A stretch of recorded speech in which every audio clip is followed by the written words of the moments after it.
Good evening. Thank you all for coming today. Tonight. We are all present. Isn't that nice? All right, and now I believe Commissioner Rosenberg is doing our Pledge of Allegiance.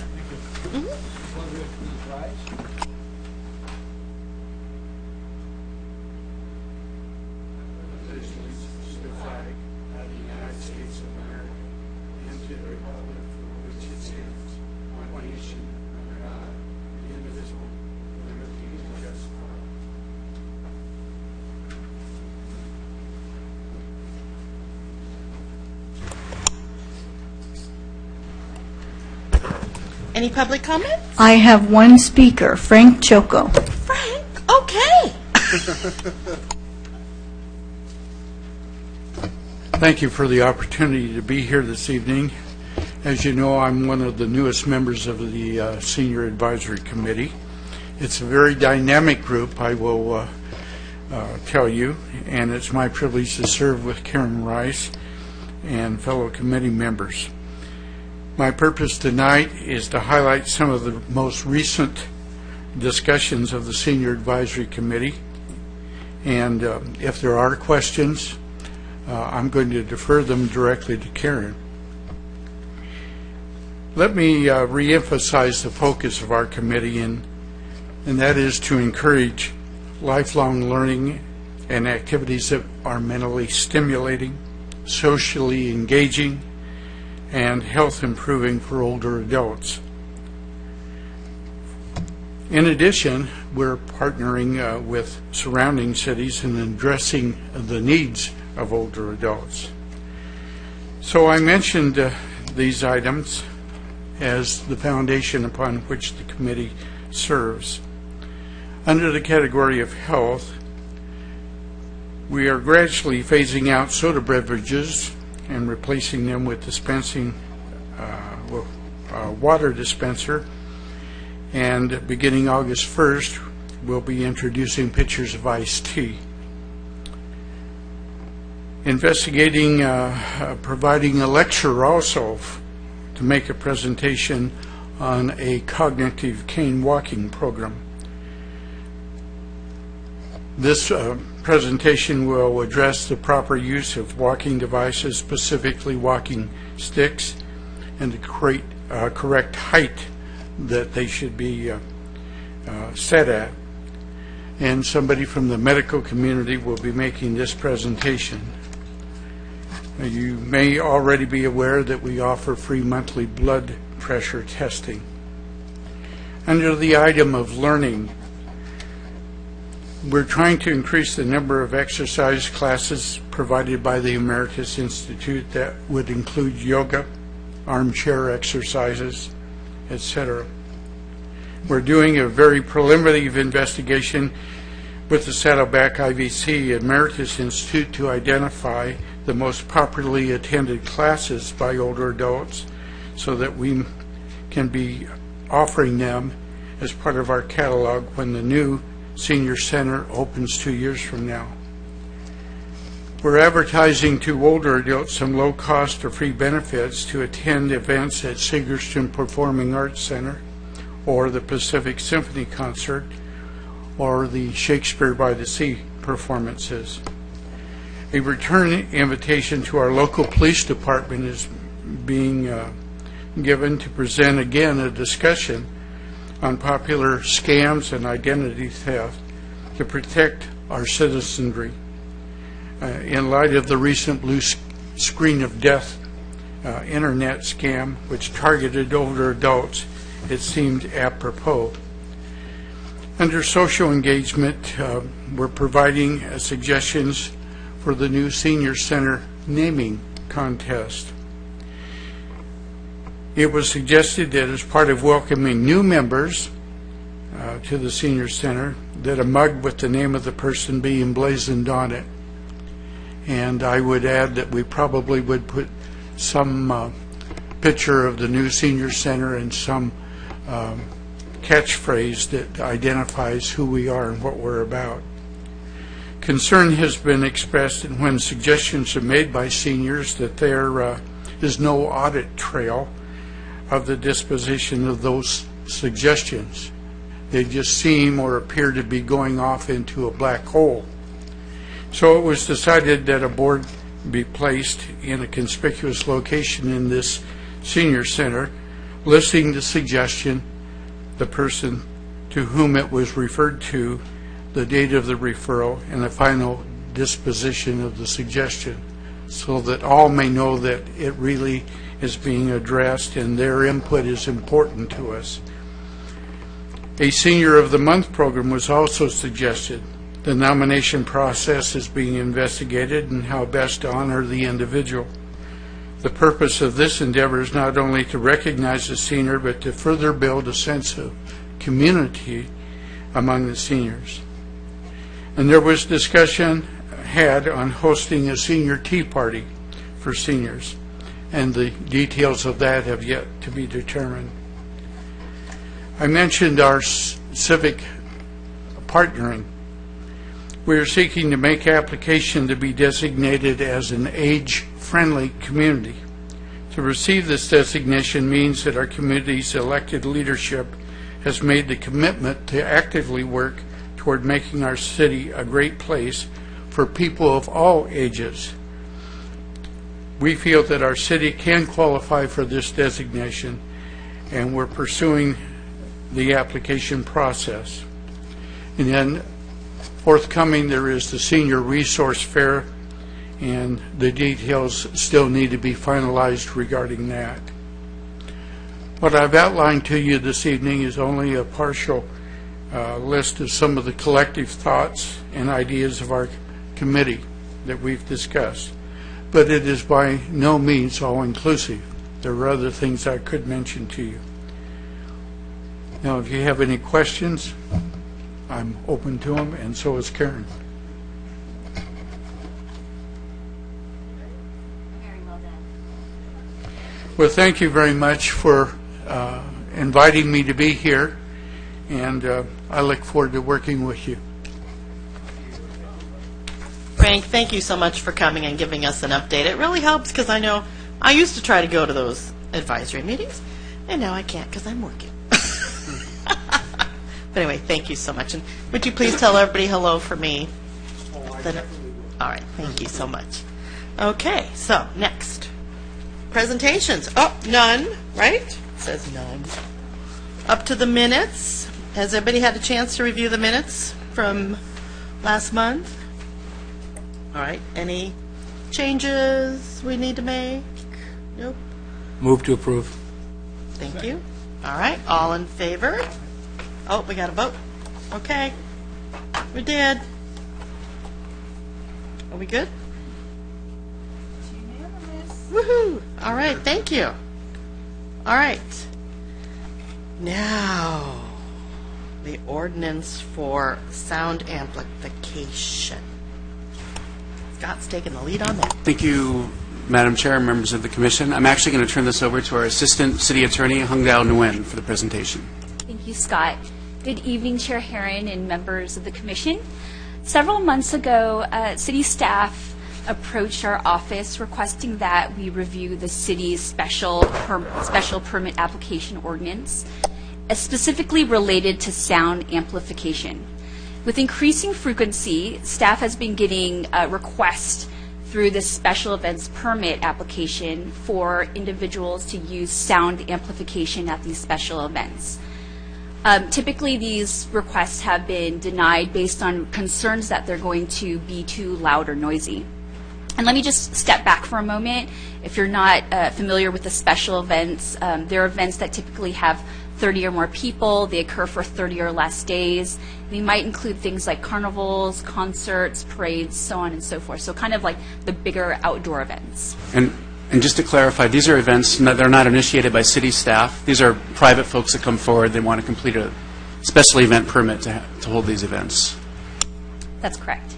And so, again, the crux of what we're talking about today is sound amplification. That might include loudspeakers, bands, just kind of louder noises at these events.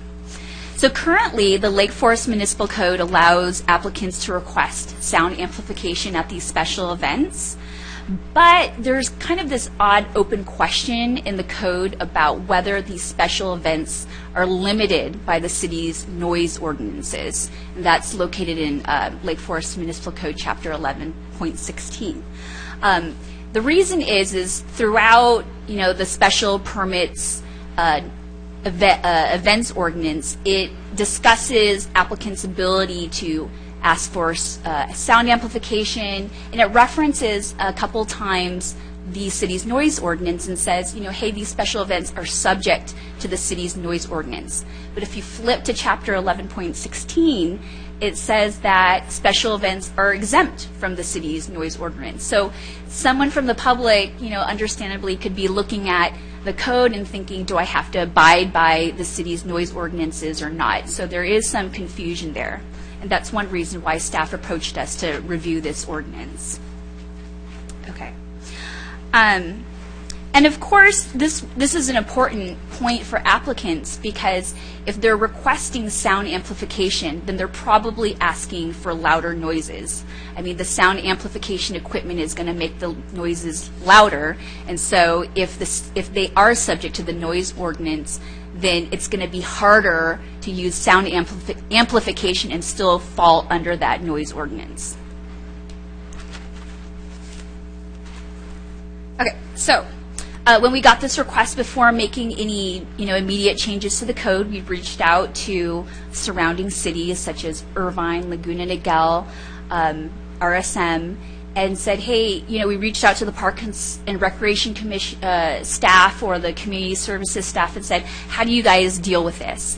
The overwhelming response was that these cities allow their staffs to consider requests for sound amplification related to special permits, but gave staff, flexibility and discretion to decide, do we want to allow this? If we allow this, can we condition it to maybe compress the sound amplification to only between these hours of the day so it doesn't, affect surrounding residents? Can we move the sound amplification equipment over to this area instead of this area so that it doesn't, affect adversely the surrounding area? And so we did reach out to surrounding cities, and that's basically what we heard.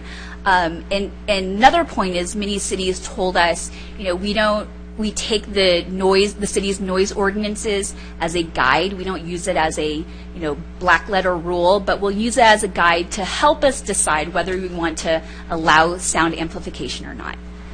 Okay, so we discussed this with city staff. They like this approach. And again, the current Lake Forest Municipal Code ordinances actually contemplate the allowance of sound amplification at special events permits. So we're not proposing anything terribly different. We're just trying to clear up this inconsistency with the code and allow staff a little bit more flexibility in reviewing special event permits.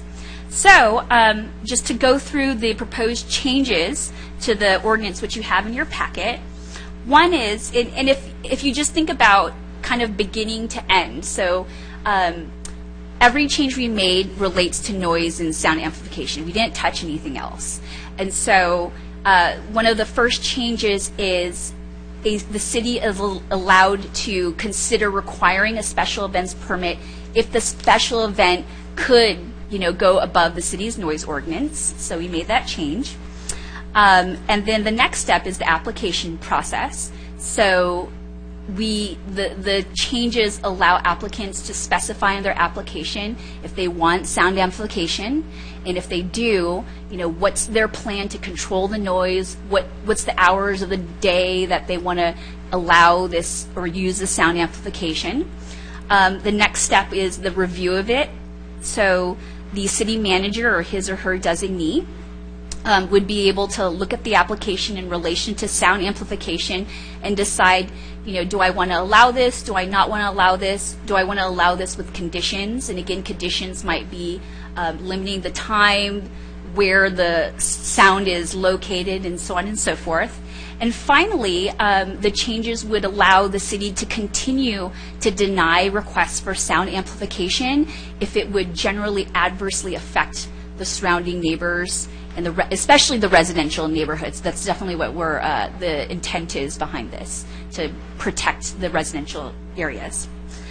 So, and just one last thing is that staff requested that we increase the number of people from 30 to 50, and that's when a special events permit would be triggered instead of, 30 seemed a little bit smaller. Some family might be having a birthday party in a park and have 30 people pretty easily, so they wanted to increase that number to not make so many groups get a special event permit. And so that was one of the last changes. And we also revised the Chapter 11.16, which is the noise ordinance, to again say that special events are exempt from the noise ordinance, but the city may use these noise regulations as a guide in, reviewing these requests for sound amplification. So that concludes my presentation. Please feel free to ask me any questions if you have any. Yeah, Go ahead. Go ahead. Okay. You hit it first. All right, I hit it first. How frequent are you seeing requests for these kind of activities? And I'm wondering, has this been identified over this period of time, some issues and problems, or has this been random type of situation where it doesn't seem to be that much of an issue in terms of frequency? I'd just like to hear some input on that. Broadly speaking, we've had an increase of a little over 100%. I want to say about 125% in the number of special event permits that we receive per year. I don't remember the exact number. Not all those request amplified sound. I would guess that we get maybe 10. We maybe get about 10 applications a year from folks that want amplified sound. For different purposes. Sometimes it's for, there's a group that has an animal rescue event. They would like to have amplified sound. I think we've had people that want to have bands. They want to have amplified sound. We haven't allowed this in the past. We've just simply said we don't allow amplified sound in the parks. Your question about is this random or is there something that triggered this review of the sound ordinance? There's something that triggered it. So we're getting more applications, which means we're just statistically getting more people that want to have amplified sound in the parks. And some of them started asking some really good questions. Hey, we're looking at your sound ordinance here. It's sort of, there's some contradictions here. It's not clear whether it allows amplified sound or not. So we decided to take a look at it. That's, in a nutshell, that's how we got to where we are.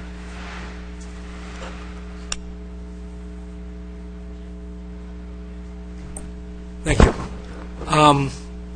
Maybe if I can refer to the two documents that are part of this as the newer one, or the proposal. The newer one, the proposal.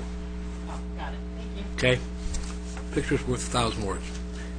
And the red line one, which is the older, the code as it is now. Is that a correct assumption to make? Yes. Okay. All right. And after I realized I was kind of making a mountain out of a molehill and going through that with a little bit of help from a friend, one of the things that kind of initially threw me off with the new one, having gone through the red line copy first, was the increase to 50.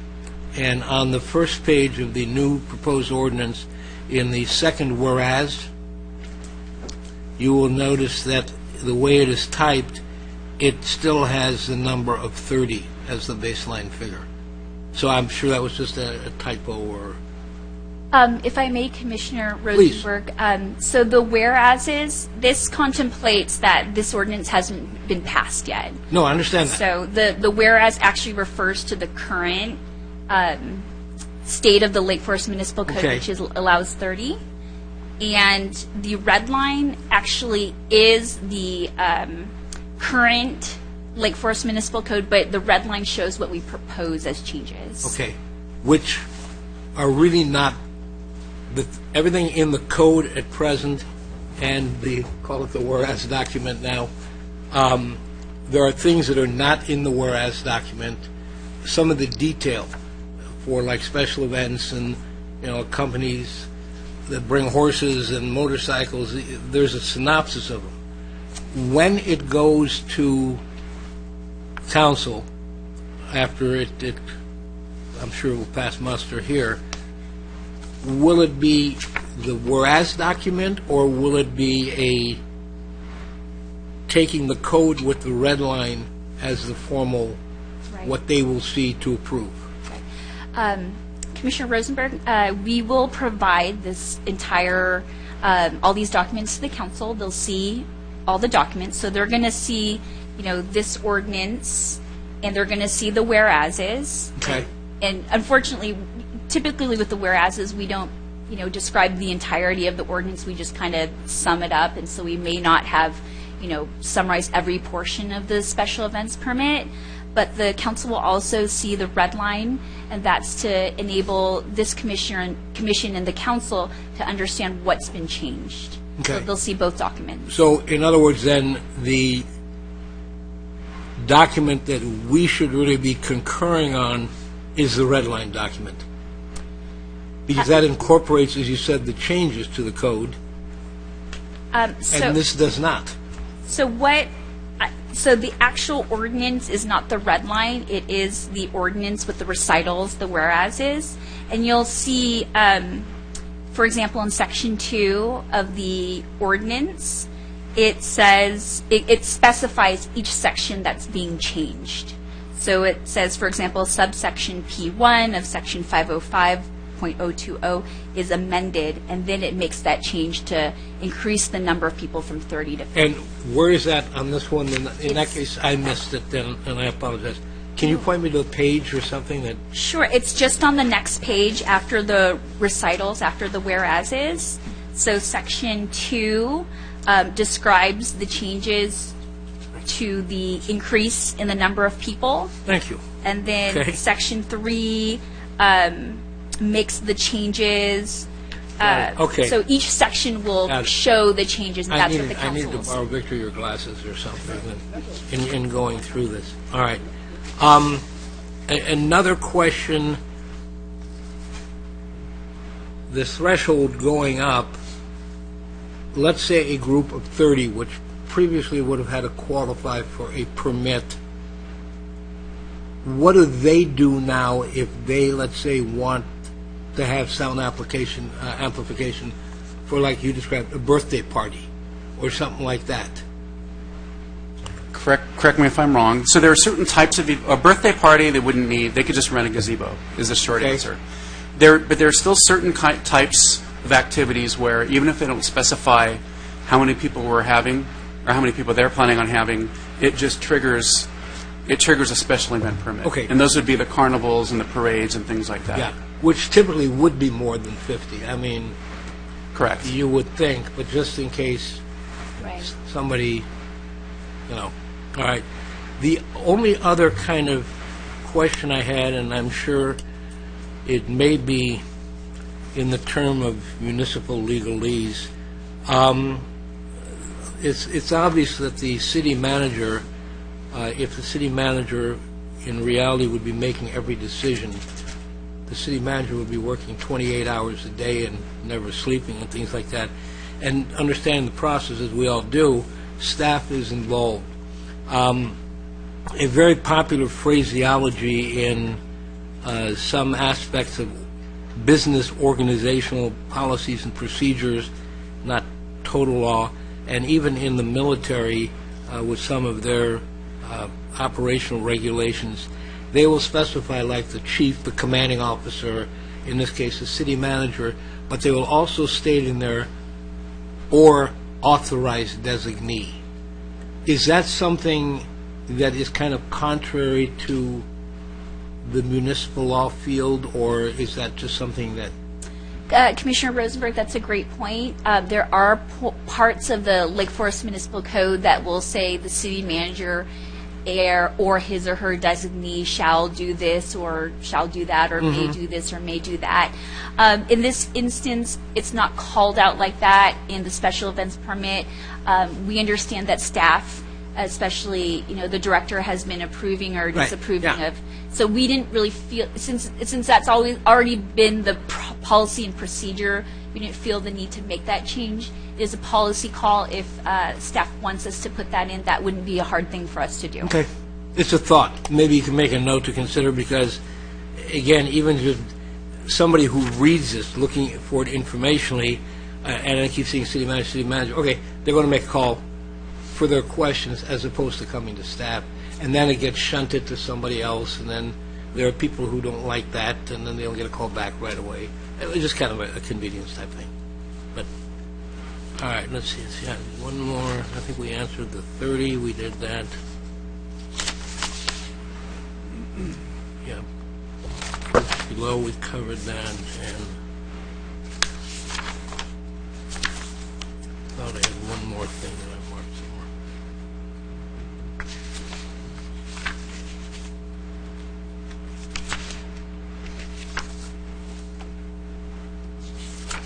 No, I think I got it. Thank you. All right, anybody on this side? Okay, go. Quick question. Has sound amplification been a problem, like to neighborhoods?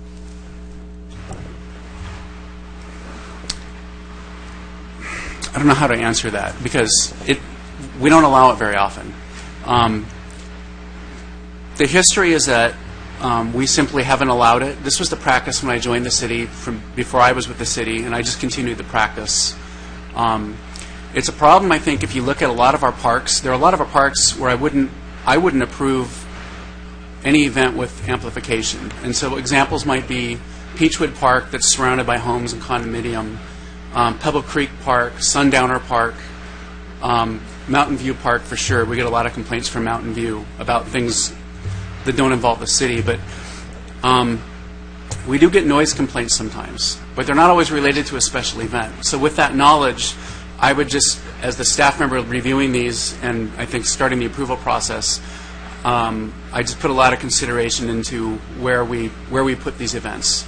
And generally, if someone wants to hold an event somewhere where it just, I know I can't approve it, we usually work with them. Hey, we have 30 parks. Maybe there's another park that's going to work for you, and we can usually work something out. Thank you. So, at what decibel in the code right now does it trigger needing a permit? Like, an example of what level of noise is that? Like, screaming, playing soccer. It's actually very low my threshold. iPhone. I don't remember the number. I want to say it's 65 decibels, but it's literally, when we looked it up, it's conversational volume. Okay. It's like me speaking to you when I'm standing. So if someone's having like a birthday party and they bring out like a Beats amplified little mini speaker, that might trigger it if someone complains. If someone has, if someone has a birthday party, Yeah. and they generally won't need a permit. Right. Let's say they're having, it's under 50 people, and they pull out amplified sound. If someone calls the police, then the police are usually going to go out there and ask them to turn it down. And the police usually aren't going to do much more than that. Right. Okay. And I think it's just a matter of advising people. So The neighbors have complained. Got it.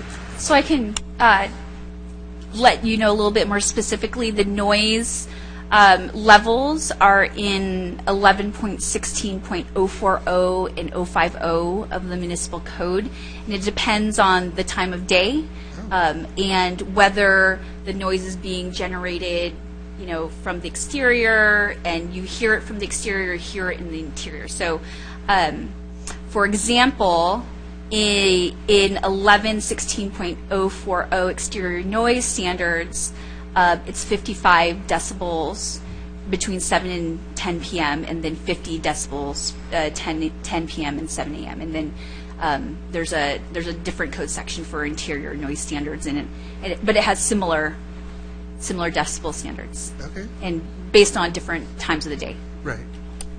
Cool. Thank you.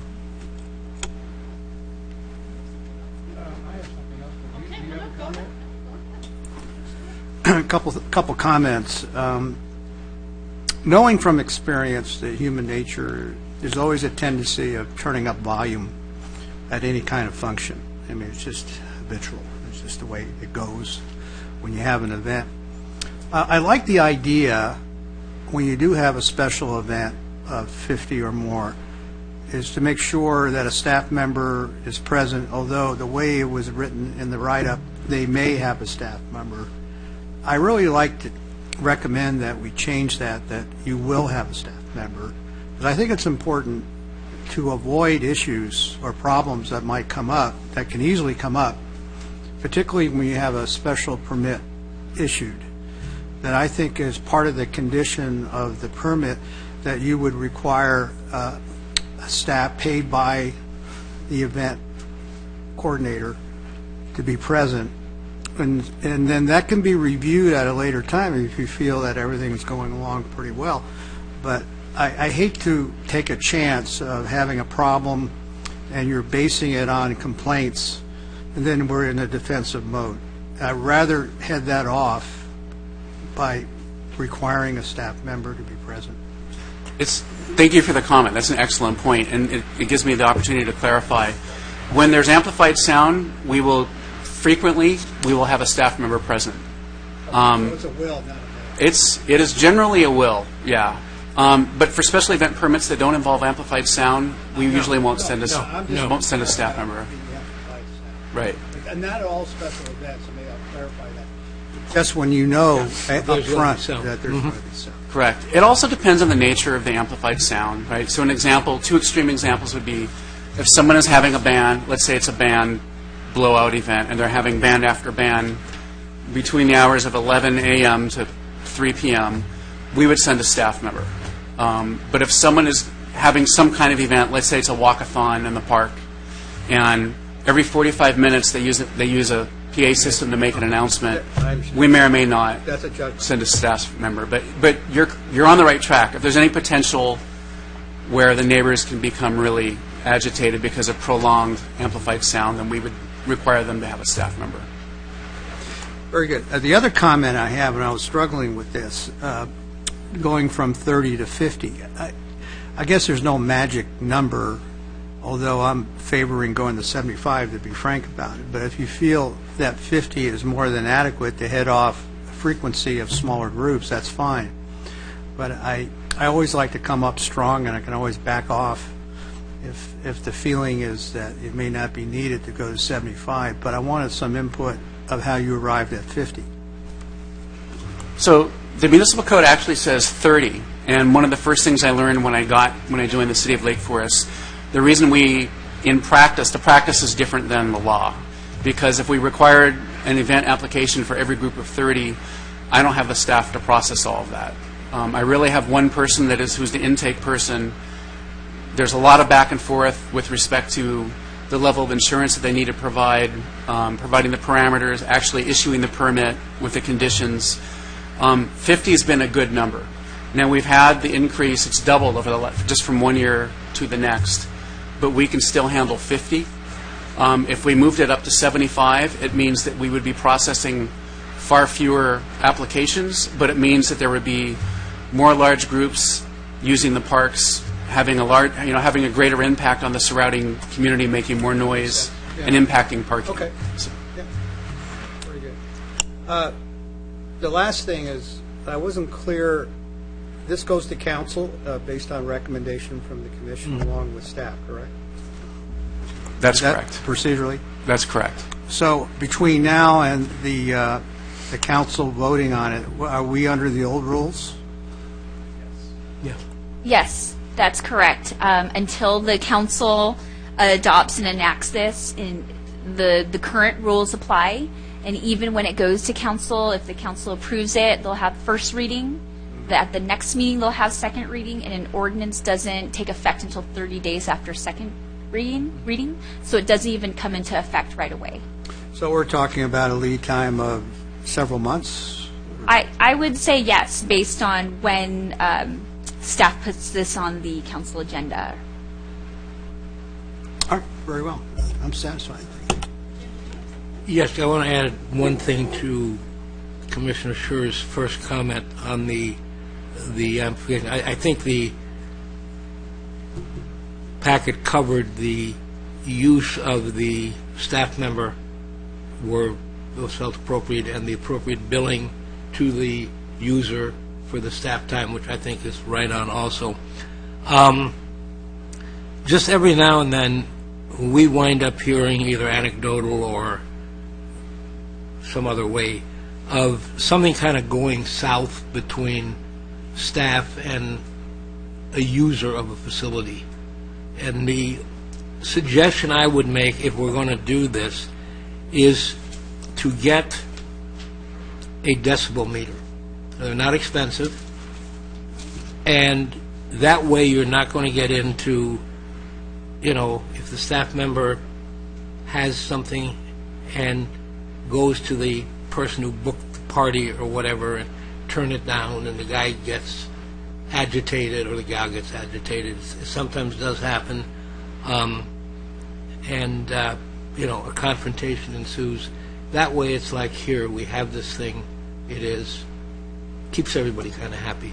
And like I say, I don't think it's a huge budgetary hit to do that. We'll take it under advisement. We'll study that. My turn. They kind of already asked all my questions, so good job, everyone. We make a recommendation then that this be passed on with our approval or our blessing or whatever the correct terminology is. I just have one question. Sure. So as I was reading this, I know you just mentioned insurance requirements. I didn't see anything written in there about the insurance. Is that just a... It's actually in the policy. It's right. in It's in the policy, okay. and it's part of the application that someone completes. Talks about the insurance. Okay. All right. Okay. Thank you. Okay. So back to Jim. So you've made an official I call it a motion to... motion. Is that what you guys need, first of all? Yes. Okay. Just want to make sure we're on the right track. Okay. So do I hear a second? Second. Okay. All right. Any discussion? I think we're good. Look, they're ready to vote. Okay. Here we go. They're on it. I know. This is like so much fun to watch. It's the highlight of our day. It's not the meeting. Cool. Oh, okay. All right. So she's off. Thank you for coming. Thank you very much. Appreciate that. you. Yeah. Okay. Perfect. Where are we now? Wow, we're rolling along. We're up to rec report.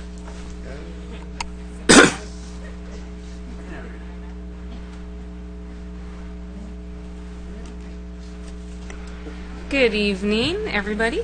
Good evening, Madam Chair and Commissioners. Another fabulous month for the City of Lake Forest. If you guys were able to attend our wonderful Dino Days, which opened the month of June 3rd and June 4th at the Nature Park, we did things a little bit differently this year. As you guys remember, last year was a little bit chaotic and a little messy with the lines and things like that, so we took a proactive approach and we did our pre-sale. We sold tickets and wristbands for the event ahead of time, which was enabled us to basically have more line control and a little bit more control as to what we could expect. That really gauged our attendance as far as what we were gonna expect that day, and actually we did still have quite a bit of sales the day of, even though we told people we were only selling pre-sale. We did have a lower attendance because of this, but at the same time we had a lot of great reception from the public as far as being able to walk around, not having to wait in lines, being able to see all the attractions, the activities. We had a couple different activities this year, like as you've noticed with our events from this year moving forward. We've tried to add one or two new components this year. We were able to, from our friend over here, Karen, she found a new little dinosaur attraction, so we were able to purchase a new dinosaur attraction, and that was a little T-Rex head. So we were able to put that as a photo op for kids, and it was a big hit. It was really neat, so a lot of the kids were able to take pictures with that, along with a new educational area. We had some people from our educational department that came out and did information on the dinosaurs in like prehistoric times, and did like a Q&A with the people. A lot of kids were able to ask questions from the educators, and it was really neat, along with a new guy that provided all kinds of reptiles. And I don't know if you're able to see them, but some of them were quite large snakes. So you were able to put it around your necks and have photo ops with these huge, ginormous snakes. So that was really cool. A lot of fun. If you haven't been to the sports park recently, you need to check out the new gymnasium floor. We just had it resurfaced a couple weeks ago, and lo and behold, it was perfect timing because this past Monday we had an amazing photo shoot with some NBA players, which we'll talk a little bit more about next month, but I'll just tell you anyways. I can't hold myself. We had Kevin Love there from the Cleveland Cavaliers, and Harrison Barnes, who plays for the Warriors. They did a photo shoot, and it was an all-day photo shoot. So not only were they there, but they were very generous to sign autographs, shook hands, talked to the kids that were around, came and used our offices for interviews, things like that. So they had the most high regards for our building, for the gymnasium floor. I mean, they couldn't say anything less about our facility. So the people that did the photo shoot, they were amazed with everything around them. The floor looks amazing, and if you haven't noticed, we added pickleball court lines. So that was an added plus for us. We still haven't quite had the attraction for that, but Karen and I are working on getting some of the seniors over there, and we're going to do a little senior programming for pickleball in the fall. Concert in the park and car show. Saw a couple of you guys there. First car show, Nick, it was a big hit. He pulled that off, and it was amazing. We had over 2,500 people there. Our very first car show, it was classic cars. He did a really good job of really highlighting classic paint jobs, oldest car. You name it. There was probably about 10 different awards that he gave out. He had a mayor's award. There was a 1944 Packard. I mean, just to tell you, there was all kinds of classic cars there. It was really neat. And then we had 50s music, country music. It was a really, really good turnout. Everybody was, I think, thrilled. Let's see what else we have going on. Kids Factory, I'm going to highlight a little bit of that because we finished the year with Kids Factory this year. We had a high attendance of 963 registered participants. Our goal for the year is 800, so we surpassed that by 163. Really, really pleased with Kids Factory this year. Even with the new format of charging that, it's been going just wonderfully. Tomorrow, I'm going to go ahead and highlight my activities, and Karen's going to take over for Vicky's. But tomorrow, if you're around, we have Movies in the Park, Finding Dory, super cute. And then our next concert will be next Sunday, and it's going to be 80s. Different 80s bands than in the past. We have 3 different groups. Come out and check them out. It'll be a lot of fun. Some of them, one of them is a Def Leppard group, so if you like hard rock, Francisco, looks like it's right up your alley, and then 2 other 80s bands.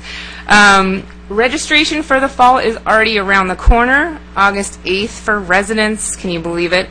And then I also wanted to highlight, since we never give enough attention to the skate park, their summer camp out is coming up August 11th and 12th. So try to hit them up and give them a little bit of attention as well. And then also I just wanted to let you guys know, we have not forgot about our presentations. We will be doing a presentation from the sports park for our special events in August. So one of my wonderful staff will be here to do a presentation for special events. So stay tuned for that in August. And Karen will take over. Madam Chair and Commissioners, I tell you what, this has been an interesting June month for the Senior Center.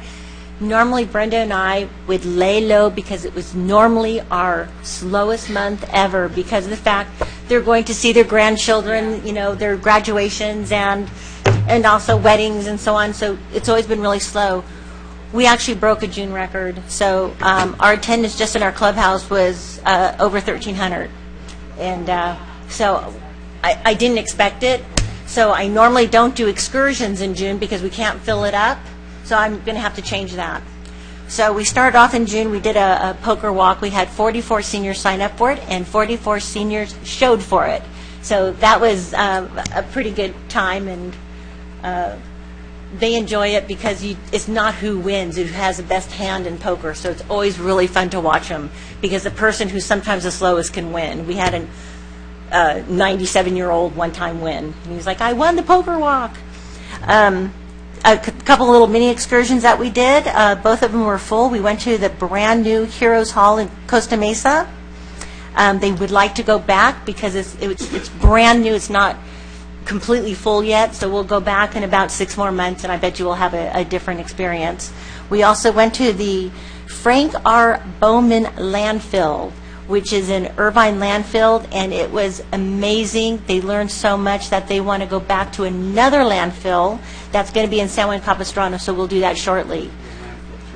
It is a full tour. So we had a couple people there. We had one person from the Environmental Protection Agency, and the other one was a biological scientist who actually was involved with the performance of the mesh that goes under the landfill hole, and he was telling all the seniors how it doesn't seep into the ground. This mesh thing holds it all in, and if there's a tear, it comes up on the computer, and they have some sort of machine that fixes the mend so it doesn't go into the environment. It's very cool. They enjoyed that very much. Otherwise, we had, like I said, we broke a June record, so we had a good month.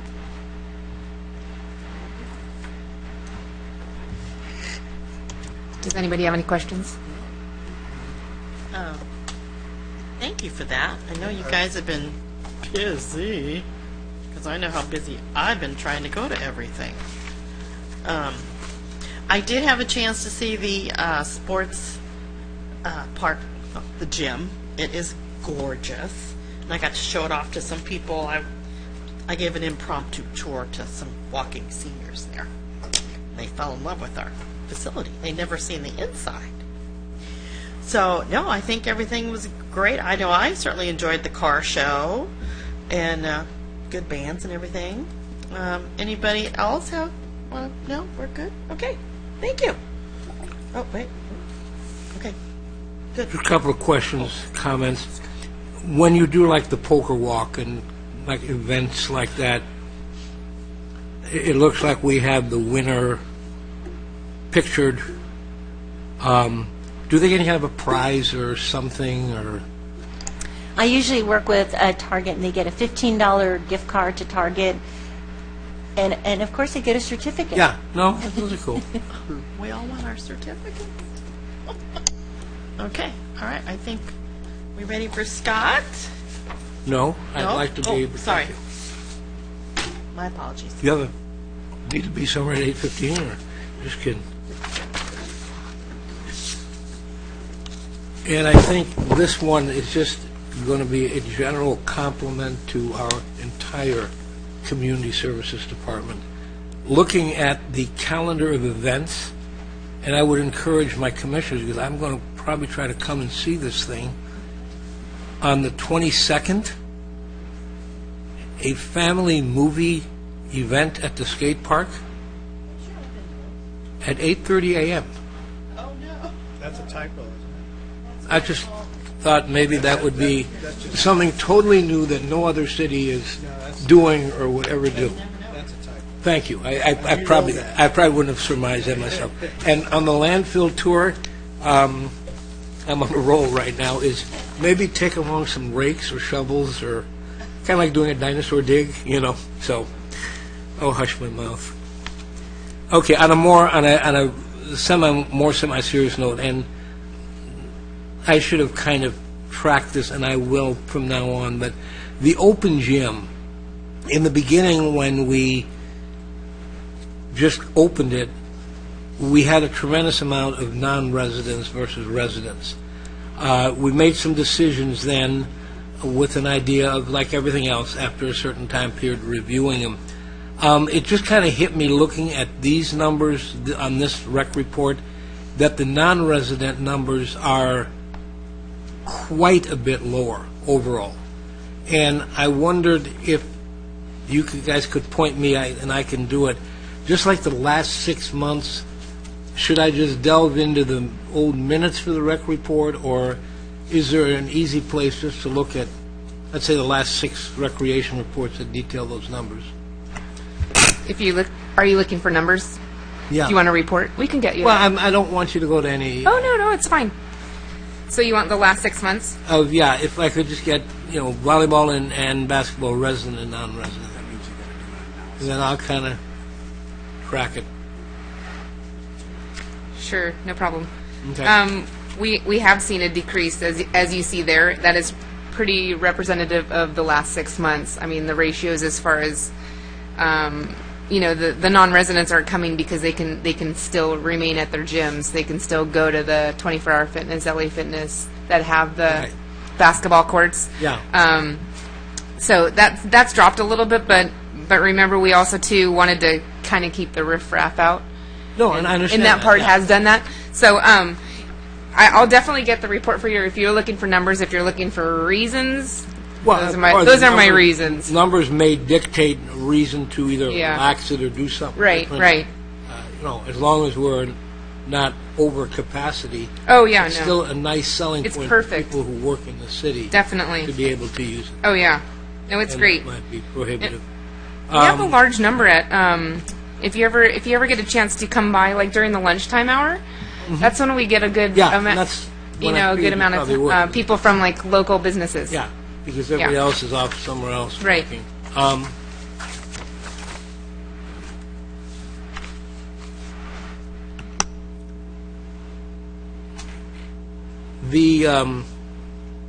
Looking at the numbers for the last quarter dinner dance, it's a little bit of a trend over, I think, the last 2 or 3 at least, where the attendance has not been quite of what it used to be, and I don't think the events lack anything that people would not, we're missing this, or we're not doing that people wouldn't come. And maybe it's time to look at some ways to, one, boost the attendance among the regulars, and 2, boost the attendance from new people. And I know there's a push, and I know the advisory board is looking at ways also to encourage the younger segment of the senior population to get involved. And I think this would be an activity that would probably appeal to those kind of people. It's like a costume, going to a costume party, and having a meal with it and things like that. And I've got a few ideas. I'm not going to go into it now, but I kind of put them on paper, and Karen and Vicki can give them to you, copy Scott. But again, I think it's such a great activity that to see it with a bunch of empty tables sometimes, and that is kind of sad, but so be. Question with ping pong. I've seen it, and maybe I'm getting aged upstairs. Where do we play ping pong at? Right across this room, there's a lounge with a ping pong table in it. Right in that activity. Yeah. That's It's where very popular. Yeah, where I thought it was. Okay, and I just couldn't remember seeing the table in there. And just in that same column, the numbers for June, no numbers for Age Well and taxi voucher. Is it just because they didn't get in time, or because I know the services are still? I still don't have the June Okay. numbers for Yeah, the that makes taxi. sense. Makes sense. And then the other question I had with the emeritus classes, where it shows times offered per week and things like that, and then you'll see a couple of months on several of them where there's an NA. Does that mean during those months the classes was not offered, or? A lot of times, Jim, what happens is that the instructors are on vacation, so they take the summer off. So it's unfortunate because when the seniors want to exercise the most, that's when the instructors want to be off the most. So it starts up again, all these classes will start up again, I believe, August 21st. So they get at least the end of the summer, and then you'll notice that it'll be full again. Yeah. And there's no, because that's, for instructors, typically that's their vacation time too. Correct. Is the summer. And there's no other kind of alternative that we could employ to, during the summer, because some of them, they're very popular, I know from previous numbers, that the exercise classes and things. Correct. We're working with two different colleges now, so between Saddleback and Right. and IBC, we should come up with something. But at this point in time, they don't have anything else to offer, either one of them. Right. Well, you can only do what you can do. But again, another month and a half of the fact that there's always stuff happening, which is phenomenal. Thank you. I think I just got the nonverbal cue for the director's report. I'll be brief. I have two updates. They both pertain to the park formerly known as Village Pond Park. At its last City Council meeting, the City Council voted to change the name to Veterans Park. And that brings us to that's the first update, obviously, the name change. Part of the name change, they asked the Community Services Department to work with a citizen committee of veterans to develop a monument that would likely be placed in the Butterfly Garden at Veterans Park, formerly known as Village Pond Park. So we just got this direction on Tuesday. We haven't formed the committee yet. We're still working on that. The second update pertaining to Veterans Park has to do with the renovation project. Just to say, we are in the process of draining the lake. The pace at which we drain the lake is really restricted by the El Toro Water District. We're draining it as quickly as they're going to allow us. From start to finish, it's going to take about 26 days. If you've driven by and you've been able to peek over the fence, the water level is down, I'd say, about a foot. So we have a ways to go. When we get down to a certain level, then Aquabio Environmental Technologies, our consultant, they come out and they start rescuing the turtles and the fish. That concludes my update.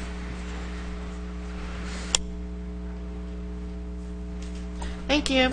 Okay, on to commissioners' comments. How about we start with Lisa? I found it very informative on the noise and that kind of thing. That was something new to me. I think that you guys are doing a great job with the programs and the different activities, especially for the seniors. They seem very, very happy. So, good job. Okay, great. All right, Francisco? Not much. Love all the summer things going on. Super thankful that movies in the park moved to a grass area as opposed to a sand area. I had a lot of dirt on my pizza that night, so really thankful that's... I saw you dancing, so I saw you there. So I will be at the one tomorrow, and I will be looking forward to that. Thank you. All right. Victor? Yes. I was very happy to participate in the special needs dance, along with Commissioner Rosenberg and I and our significant others. And it was really an enjoyable experience watching special needs, the types of high energy that they go through. I thought the staff did a great job in selecting the DJ, and I think the music mix was excellent. Did it meet expectations for attendance? I mean, I don't have anything to compare to. So. Yeah, it did. I wasn't there, but I review all the numbers. I know the staff felt that it met the expectations. Right. I also sense sensitivity to the types of snacks and foods that you offer there. Is there more of an issue from the sugar content or any kind of considerations that decides what kind of refreshments you have at those events? Do you know? Yeah, I know Marilyn's always really cognizant of that, and she tries to make a conscious effort of trying to do something healthy, like either doing the Jamba Juice or doing, like healthier snacks like you mentioned.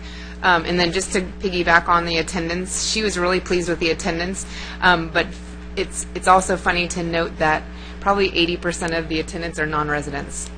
So that's That high? yeah, Oh, my gosh. I it's had really no idea. something to see that, yeah. You remember our presentation on special needs services relative to every city around us? We offer more than anyone.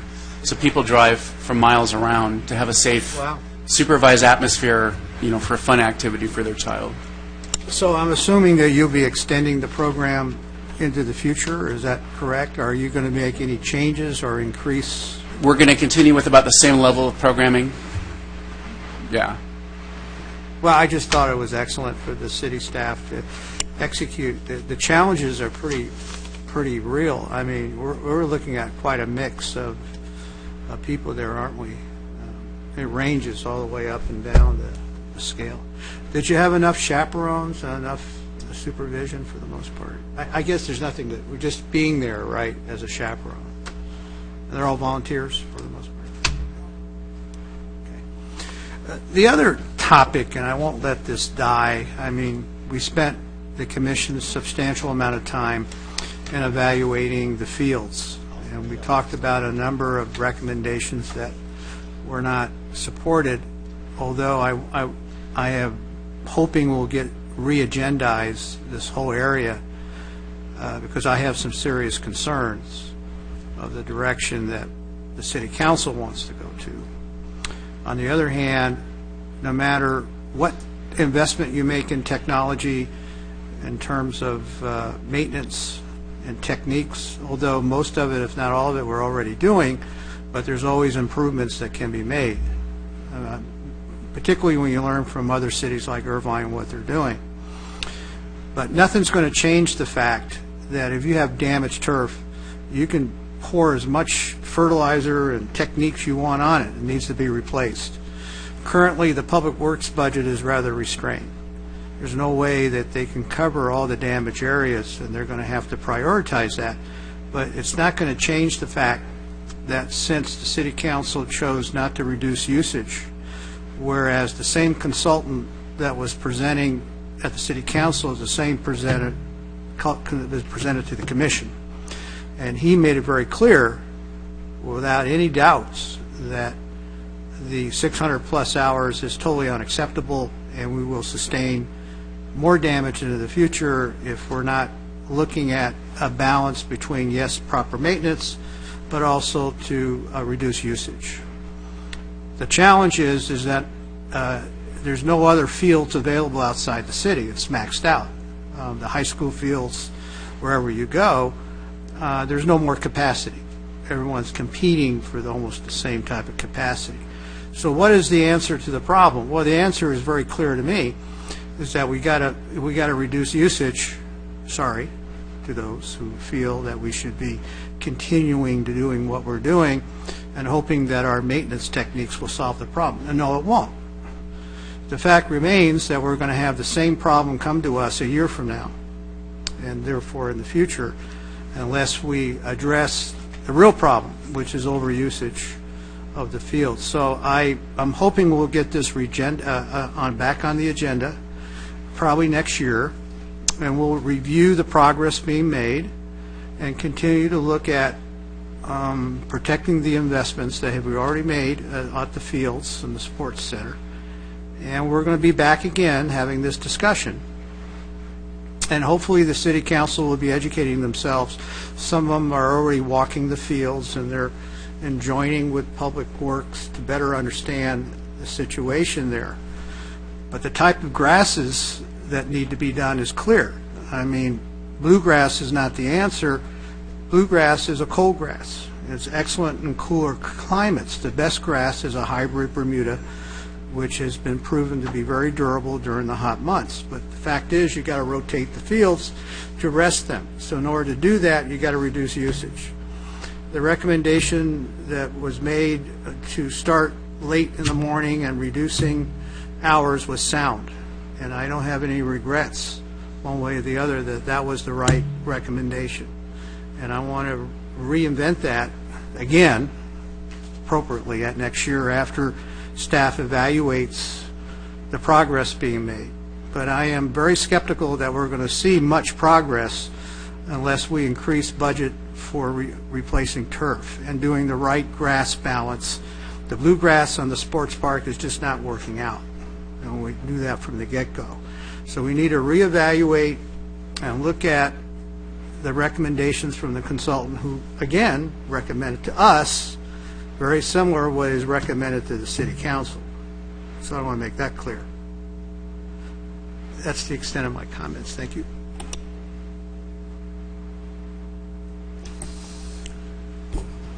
All right, let me start with where Commissioner Scher left off.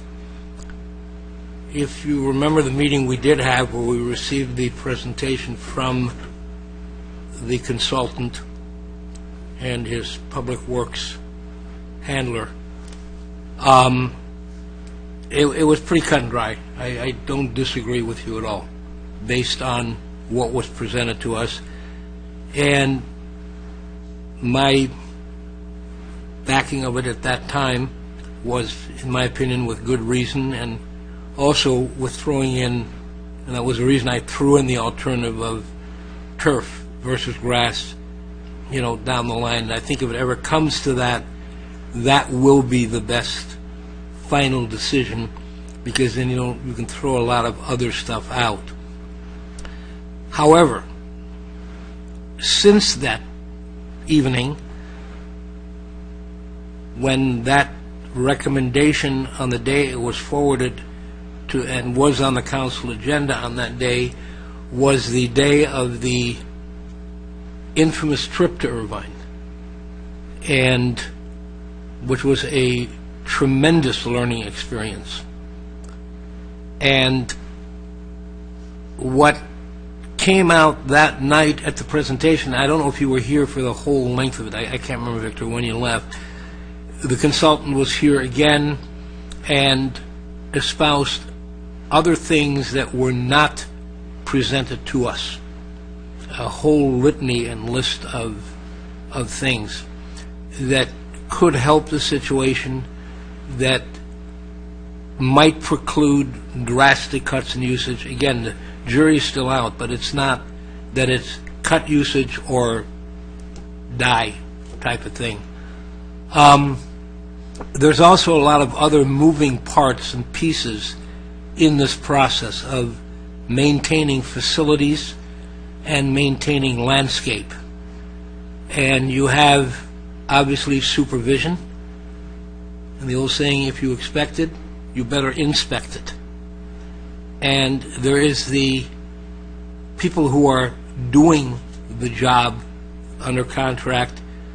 And obviously, I know you were at the meeting the other night on Tuesday, and the council's almost pretty unanimous feeling on the fact that the current contracted landscaper is not working at the level of expectation, and they've kind of put them on notice. And again, you talk to other people who have the same issues, and it's not talking out of school in any way, shape, or form, is this contractor per se is not one that everybody says, oh, you got the best, you're lucky to have them, and things like that.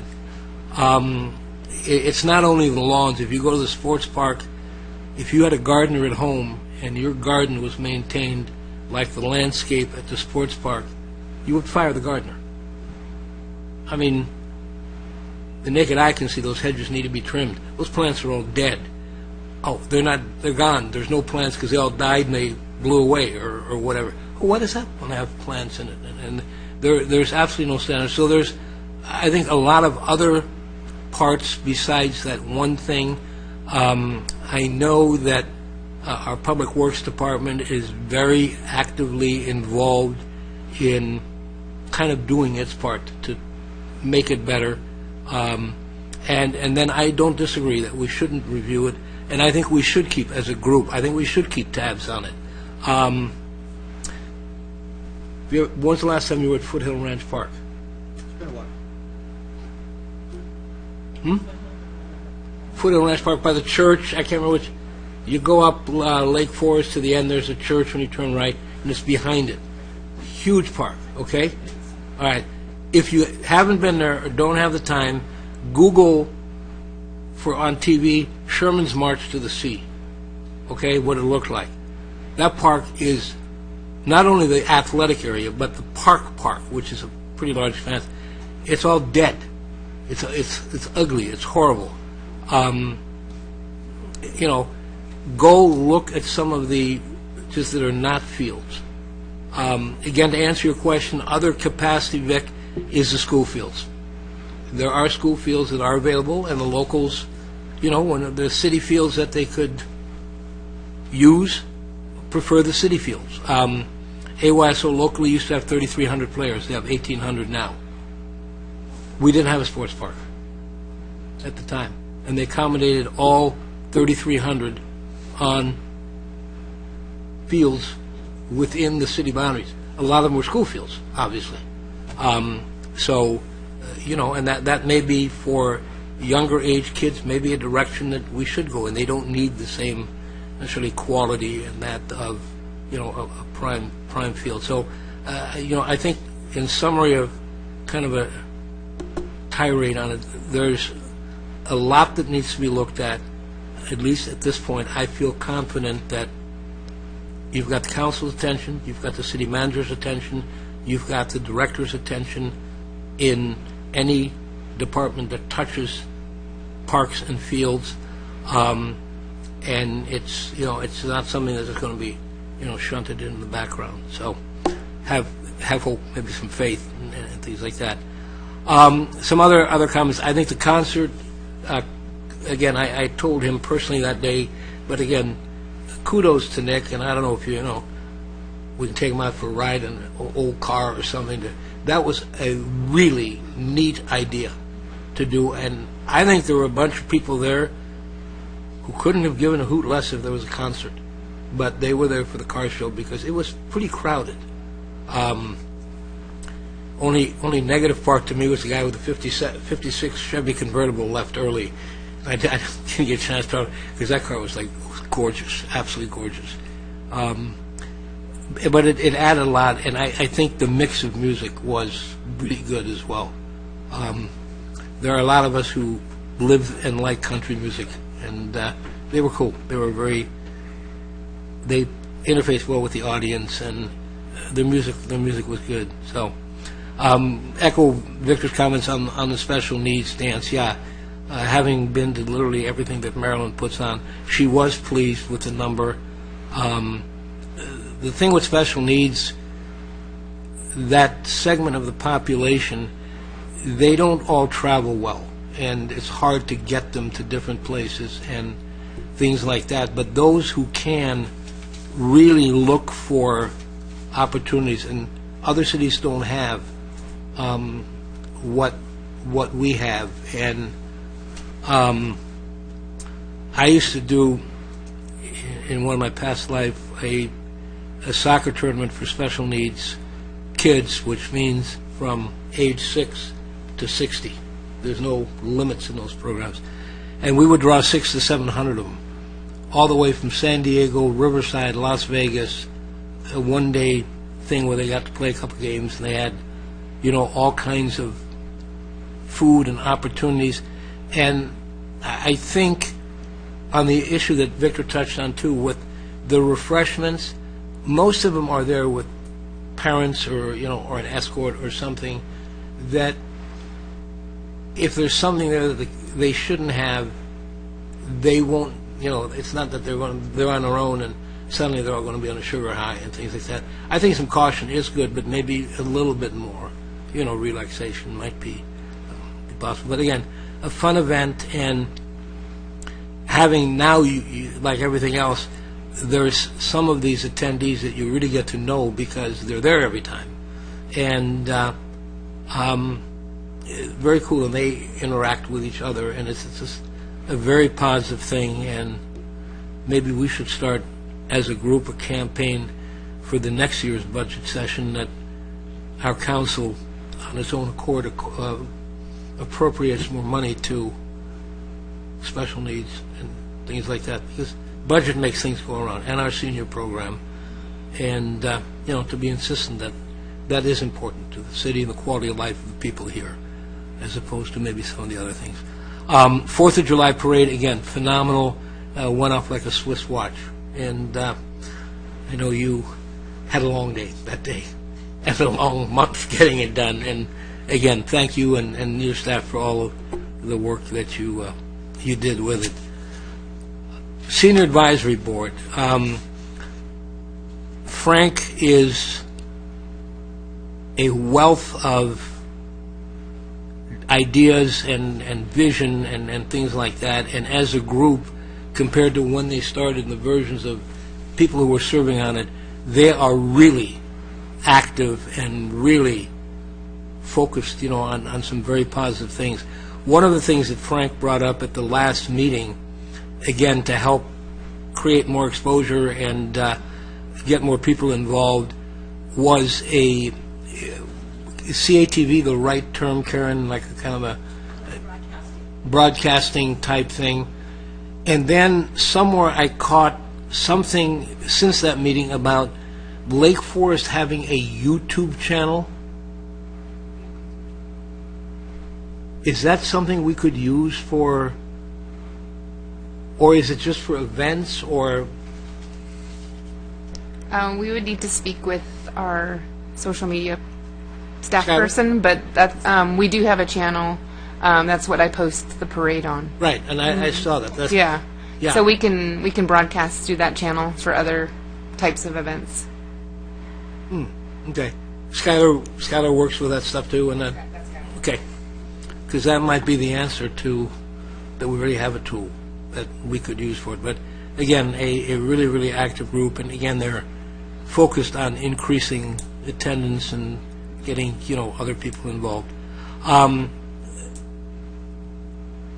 Frank also mentioned something tonight about the crime and scan prevention, and I know we talked about it at the meeting. Was there a date with that, or was it still in the works? I personally don't remember. I was curious. We already have it planned for the month of November. I don't remember the exact date. Scott, do you remember that? Okay. Yeah, No, that's it's all right. planned for November. Because I thought maybe we just didn't have the date, or then I couldn't remember it was still in the planning process. Thank you. As Scott mentioned, we do it before the holiday season. Yeah, which is a great time for people to be scanned. Pickleball, yes, I saw the floor. It does look nice. Maybe we should not use it, Just like with our fields, we should cut all usage and remain pristine. No, that was the answer finally for, how to keep the sports park looking pristine, is you just don't use it, and it'll look wonderful. We had talked a little bit, I know, after we had that demonstration up at Pittsford with pickleball, looking at some of the tennis courts, and is that something that's in the works, or is it not the right time because of other projects? Again, I think that would be something we might be a leap ahead of other cities on, if we could really have a program like that, because obviously there are people who want it. We are hoping to gauge more of an interest with the open gym time at the gym to see what the draw is, but we just haven't had the attendance. We had it right away when we first started it. We had like 4 to 5 people, up to 10, and now for probably a month we have had 0 every single Tuesday and Thursday. So right now because it's summer, everybody's playing outside because they could play in the morning and that's their sun time. So we'll see in the fall.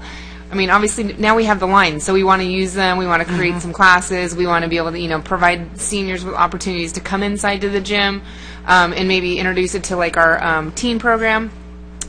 We haven't lost hope, but we were hoping to draw an attraction so that we can move forward with possibly looking at it and turning one of our tennis courts into pickleball courts, but we're not quite there yet.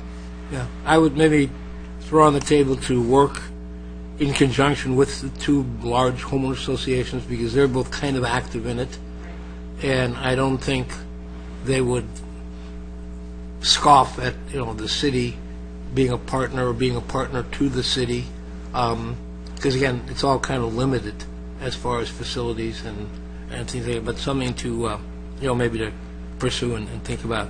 Also had the opportunity to go to, on the 11th, to the, I call it a boring beetle, but it's not really boring, the shot hole borer beetle seminar, which was very eye-opening, extremely eye-opening. And with the research that's been done in a fairly short time, through University of California and some grants, the fact that it didn't make or have any impact within the city. And I don't know if it did in Mission Viejo or, because this whole area, Laguna Hills, Laguna Niguel, is a huge target. I mean, it's like they've moved in, pretty much. And I know that in the area that I live in, we have a tremendous amount of their two favorite targets, the coastal oak and the sycamore trees. Except it was explained that the reason they are the favorite target is because those are the most that you have when you go through the city and the types of trees. And the gentleman from UC pointed out that besides those two, there's 41 others that they nest in. So that's like no trees are immune, basically, to those little guys. At the end of the meeting, I was speaking with one of the public works people that was there, and it's just kind of on, the number of trees, and I got to thinking, what about our parks? And they have a lot of those trees too, on, and I kind of made the comment. I said, I know where we live that we have a lot of those trees, so there's a concern. He said, where do you live? I said, I live in Montberry. And his comment to that, he says, with a shy smile, he says, Montberry is one of our worst parks. And I'm thinking, nice. What I would like to kind of ask for, and leading up to this, no, it's not something that's a laughing matter. It costs $1,000 to take one of those trees out, and you got to take it out and grind the stump. And then most of your HOAs will require replacement of something. It's not, you can't leave all this blank. So, as a homeowner, that might be a few $1,000s that you're not really looking. Your Christmas may go bye-bye. But I was kind of taken back by that kind of a, like very light-handed, that's one of the worst and things like that. And I would like to ask for, consensus that staff could ask Public Works to generate a report to us kind of the boring beetle, status of the boring beetle condition or prognosis or diagnosis or what, but to give us an idea really how bad this thing is. Because I've heard a number thrown out that there could be like over 3,000 trees in the city affected that would need to be removed. And that's that's a large number. And of course, they're not all on private property, public property right-of-ways and things like that. But if I could, then we could ask staff to, ask for that, agendize it within the next few months, just to kind of really get an idea, because I don't think anybody really has an idea of how big is the problem really in town, and, and is there a priority, how to attack it. If this is the worst part, should this be done before that's done, or what? So if anybody would like to concur with that, I would appreciate it. I'm fine with it. I think it'd be good just to get a heads up. We had a third to make it kind of like a majority consensus, even though council passed, you don't have to do that anymore. I got you, Jim. I got you. Okay, thank you. All right. I don't want to replace trees, to be honest with you. I've had to do that before. Not fun. No. Anyway, and to staff, again, thank you for everything you do, and how much of it you do, and how well of it you do. And our residents should be coming, knocking on the door and saying thank you for what you do. Thank you, Jim. Okay, so for me, I just want to give a huge thank you to staff. You guys always go above and beyond. But at movie night at Sing, it was kind of hard for people to, like, if that had carts or strollers, to find the entrance, without the stairs. So I was really impressed that Danny, John, and Steve took the effort to help people, literally lift up their carts and get them into the movie area. And I thought that was really, really nice of them. They really went above and beyond. You know, they were just so generous with everybody. And I was at the concert. It was a lot of fun. But I do want to acknowledge that I got an earphone from Scott Voights expressing his disappointment about the grass. So I'm just acknowledging that I heard that. I was glad it was green, but I could understand his concern. So let's just, okay. Village Pond Park, I think it's nice we have that camera, or what do they call that, a live cam? So we could, It's a live cam, so you can actually, there's a scroller. You can start at the beginning of the project and scroll through and watch the level of the lake go down and watch the progress. Yeah, We it is play it as a kinda- movie. my new Friday night entertainment. Oh my God. Anyway, all right. Let's see. Oh yeah, I did that one. I did attend city council meeting when they had the field presentation, and I was glad we had the same experts, and as Jim said, the handler. And I'm just kind of, it's disappointing that it took so long to get to that portion of the meeting, because I know a lot of people didn't stick it up, but I did. So there you go. It was good. Let's see. I did that one. Parade, I think it went fine. I was a little disappointed because they just kind of walked by. I know the whole idea was to keep the parade moving. The consensus was kind of, some people said it was kind of blah. But we tried, we're trying to keep it moving. So there you go. Other people, huh? As opposed to by the judges stand that you talking about? I'm talking about this, not only, I interviewed a lot of people after the parade. Talked to them, because it's like every neighbor had a party, and there I was, and I talked to everybody about the parade. Another comment was, gosh, wish we had more bands, but I know that's an issue, so I explained that. But overall, I think it was a good day. It was fine. Yeah. So there you go with that. Special needs dance, loved it, love helping.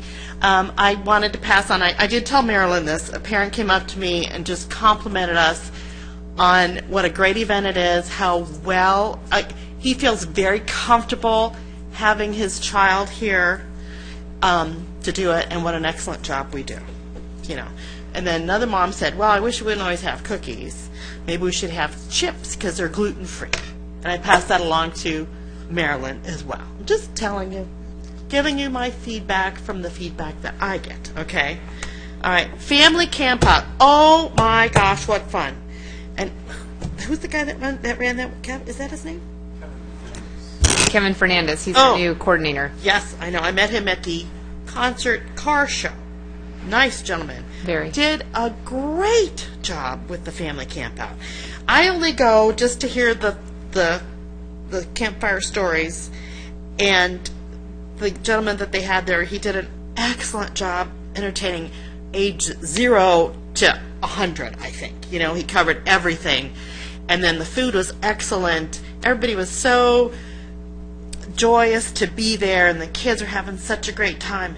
I was having a great time. And then to have our astronomy people there so that the kids could look, well, kids and adults could look at Saturn and Jupiter. I thought that was such a good, I left there so happy. Anyway, just thought I'd let you know that one too. Okay, Jim Floor looks good. And I'd like to encourage my fellow commissioners to try to attend events. I know it's hard. We all have busy lives, but like for Sing, I was there for like maybe 20 minutes. But, it's still fun to me. And I have a story to tell you about that. So when I was at an event at the sports park, I said to one of the worker bees there, I said, so have you seen the other commissioners? And he looked at me and he said, you mean there's more than you and Jim? That's kind of sad. So, like I said, even if it's run over there, poke your head in, say hi to everybody, say, hey, I'm so-and-so, this looks great, or, oh, you need, whatever. It's just important that staff knows that we're there, and they really appreciate it. I can tell you firsthand, they really, really appreciate it.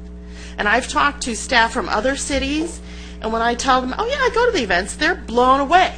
Because they're like, our people don't show up. And it's so disappointing. So anyway, I know we all have busy lives. I get that. So if you could, try. That's all it's my little soapbox for the night. Maybe. I might have more. So anyway. Okay, Cops and Coffee. I heard went well. So who did that? Was what, done through the sheriff? Done through the sheriff's department. Well, at least they did it. So that okay, so that was good to know. Okay. Veteran ideas. Victor brought that up last meeting, I think. So I did some research on that, and I think we might need to give staff. We might need to give staff some guidance on what you might have in mind. So I've got like 12 pages of research. We can go through it. Like they were talking about, apparently veterans like to go fishing, according to this one website. I don't know if you want to offer them a resource fair, or you just want to do, I don't know, they say do a biker ride, do a bingo night. One of the big things that they were saying, just have like a greeting card program. And I know the seniors have done that before, where they all get together and have a little card making, and then they take it over to the vets. I think it was at Long Beach. Or get well soon cards. There's so many different things, but I think, they might need more direction. So it's something to think about, Victor. Okay? All right? So anyway, and you guys can start thinking too, like, hey, well, maybe that would sound kind of good. I don't know, whatever. So that's my veterans ideas. And then having a no smoking ordinance. I did some research on that, and I believe they have to be, you can't smoke within 25 feet of playgrounds. But there's so much more research now in regards to that, about secondhand smoke and the cigarette butts, animals going after it, and and people with asthma. I mean, it's just unbelievable about all the things that are going on. And I was shocked when I did my research. There's over almost 1,500 cities in the United States that have non-smoking ordinance throughout the whole city or counties. Of course, LA and San Diego are big ones on that. Anyway, so that's, it's a health hazard. And I know when we go to parks, we think of being healthy because we want to encourage the kids and ourselves to exercise and get out and do all that. Like Newport Beach, they had their ordinance now, no smoking within 100 feet of city parks. So I guess what do I need what do I need? That helps if you would, similar to what Commissioner Rosenberg did. Make a motion, and all right, so you can start working on it with the city attorney. Okay, so I guess my motion is that I would like us to look into a no smoking ordinance. All right, for parks. Second. Oh, for parks? I was like, citywide. No, I'm not going to do. Let's start with parks. Okay, so we've got it. So okay, and if you want any of my research, you're welcome to it. Oh, okay. All right, good. Okay. The other thing I wanted to bring up probably over 10 years ago, maybe Jim can collaborate on this. We were ready to roll on doing a foundation, and then that got shelved. And I don't know, what is the feeling now if that were to be brought up? Or if you can even answer, or... I can't answer that. Okay. I mean, I have to do a little research on it, but there are reasons that it was shelved. Yeah. I'm not real familiar enough with them to speak about them. Let me collaborate without giving all of the reasons why it was shelved and things like that. Right. Okay? One of the most valuable assets that we or any other city can have is staff. And then the next most valuable thing, once you have staff, is how do you use them and how do you utilize them? Because it's a dollar expense. Right. Okay? The idea behind a city foundation, and a lot of cities have them. Oh, yeah, I know. Mission Viejo has one. Laguna Niguel has one. Okay? Is to provide a means and a vehicle to collect donations for nonprofit charitable groups that operate within their city. All right? Operating one of those myself, and having operated a number of them in the past, my opinion on that is a very simple one. If the organization is incapable of doing its fundraising and maintaining a bank account, it shouldn't exist. Okay? Because now you need to have, from a city standpoint, a staff person who becomes the eye shade and the visor bookkeeper.